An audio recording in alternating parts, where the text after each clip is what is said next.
am a huge fan of how Japanese writers write the mystery or detective genre.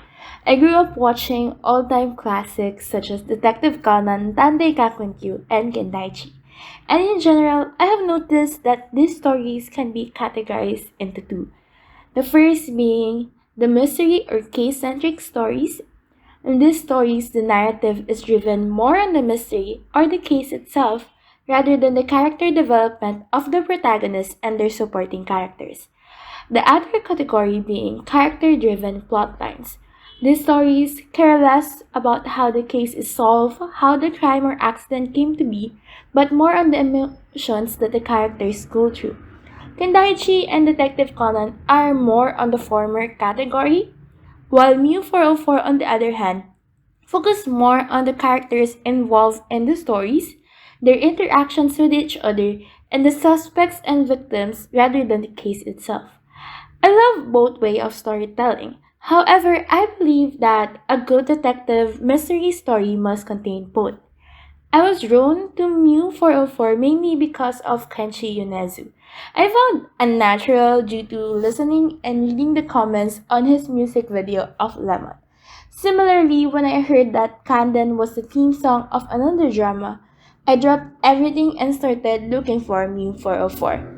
Honestly, the drama and tension of MIU 404's first episode felt boring and rather too comedic for me compared to Unnatural.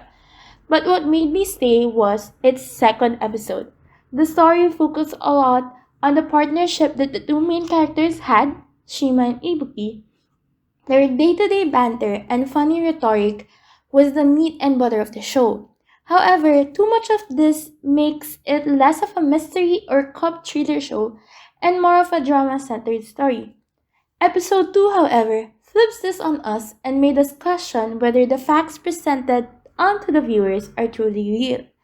When episode 2 made us follow the suspect of the crime as well as the two couples that were part of the kidnapping or carnapping incident, I began to sympathize with the suspect and hope, just like Ibuki and the couple did, that what has happened was not his fault. That at the end of the day, there is still light at the end of the tunnel. However, when we were presented with the facts, my heart clenched and it felt rather harder to breathe.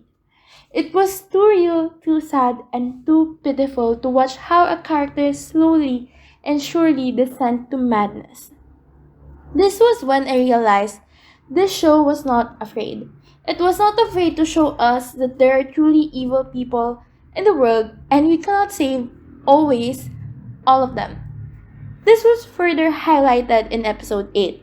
Episode 8 was the peak of the show, the climax, and I will even argue that it is the strongest point of the show, even better than episode 11, for example. When episode 8 was beginning to unravel its mystery, I, very much like Ibuki, had a huge lump on my throat that was hard to swallow. When the story was starting to weave itself towards the direction of Gama-san's murder, I wanted to believe that it was not true. I wanted to believe in the goodness of the character that was presented to us over and over again. This was the guy who helped us solve a case a few episodes back. This was the person that Ibuki looked up to. He used to be a cop. He was the reason why Ibuki is where he is right now. But when Kanden started playing in the background, my heart snapped. It felt like all hope was lost, and I, along with Ibuki's heart, was crushed.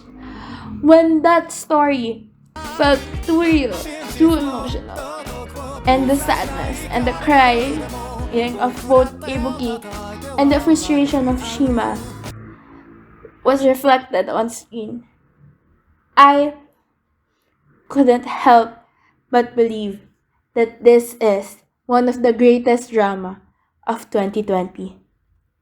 After watching 11 episodes of the series, I honestly became a huge fan of Nogi Akiko. The way this person portrayed highly complex, multi-dimensional characters in both Unnatural and MIU 404 was everything I hoped for. And I highly recommend watching both series. And that's all for this mini review of MIU 404. If you want more, Subscribe and leave a like down below.